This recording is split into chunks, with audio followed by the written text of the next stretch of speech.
Bienvenidos a este video educativo donde les explicaremos qué es la coagulación, floculación y sedimentación, y cuál es su importancia en la química. Comencemos.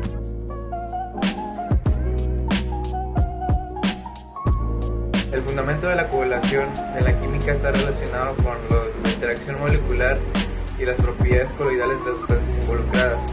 La coagulación viene siendo el proceso de aglutinación de partículas suspendidas en un líquido coloidal.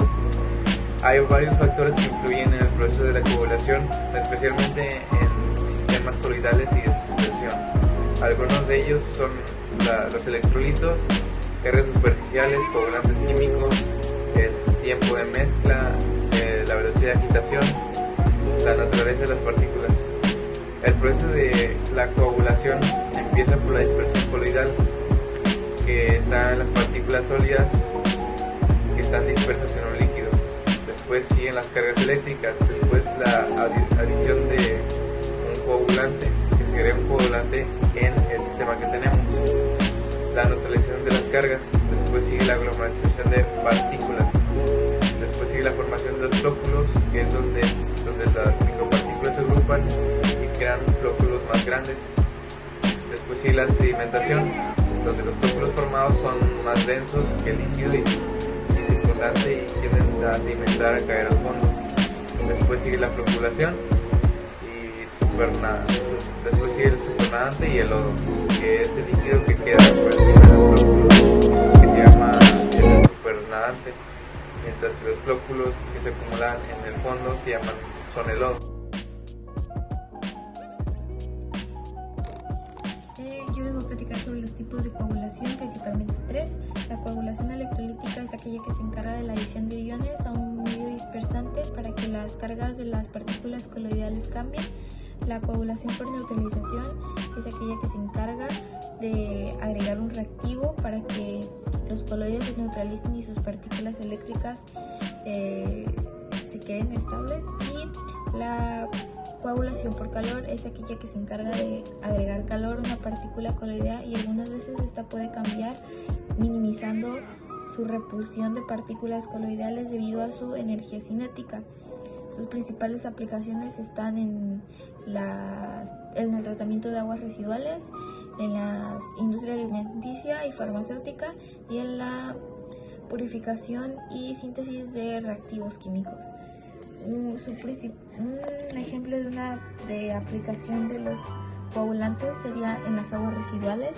Aquí se obtiene un agua no tratada, se le agrega un coagulante y pasa por un proceso rápido de agitación. De aquí pasa un proceso lento de agitación. Sigue la sedimentación, se desechan lo que ya no se ocupa, pasa por un filtro y se obtiene el agua filtrada.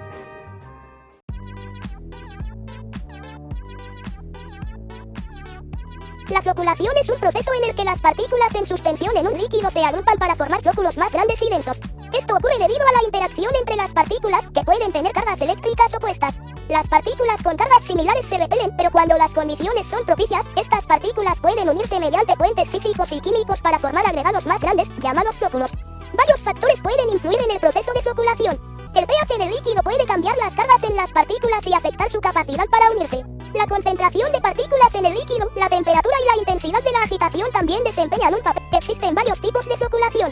La floculación neutra involucra la unión de partículas sin ningún reactivo adicional. En la floculación por absorción, se añaden sustancias químicas que se adhieren a las partículas, alterando sus cargas eléctricas y promoviendo la formación de flóculos. Por último, en la floculación por puente, polímeros u otras moléculas forman puentes entre las partículas, manteniéndolas juntas.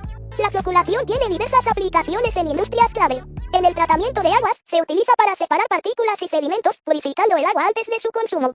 En la industria química, ayuda en la clarificación de líquidos y la recuperación de productos. Además, en la minería, se emplea para separar minerales y sólidos de las aguas residuales. Para comprender mejor la floculación, consideremos dos ejemplos prácticos. En la planta de tratamiento de agua, las partículas en suspensión se agrupan mediante floculación, permitiendo su sedimentación y posterior filtrado, obteniendo agua potable limpia. Buenos días. Yo les voy a hablar acerca del tema la sedimentación.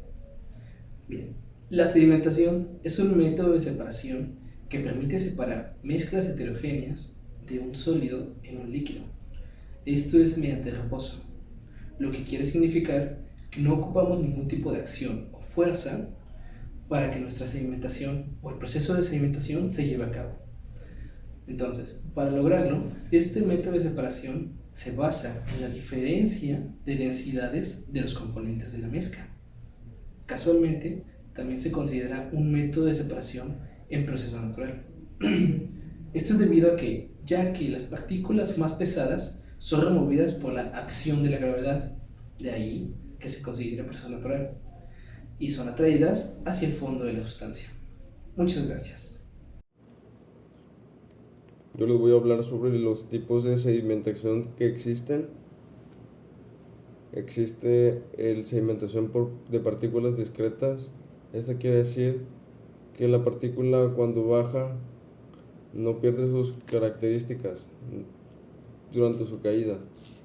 Sedimentación de partículas floculantes quiere decir que la aglomeración de partículas coloides desestabilizados estos son una consecuencia de un agente químico, pues se agrega o se obtiene.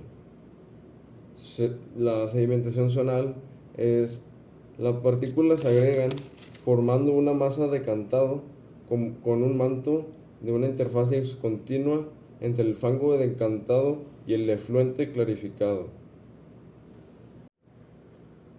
Nuestras aplicaciones serían en el tratamiento de aguas físico-químicas, en la rama de la biotecnología, donde se separan cultivos biológicos de microorganismos o macromoléculas, y en la industria de alimentos, en la separación de componentes cristalizadores. El azúcar sería el ejemplo. Gracias por su atención.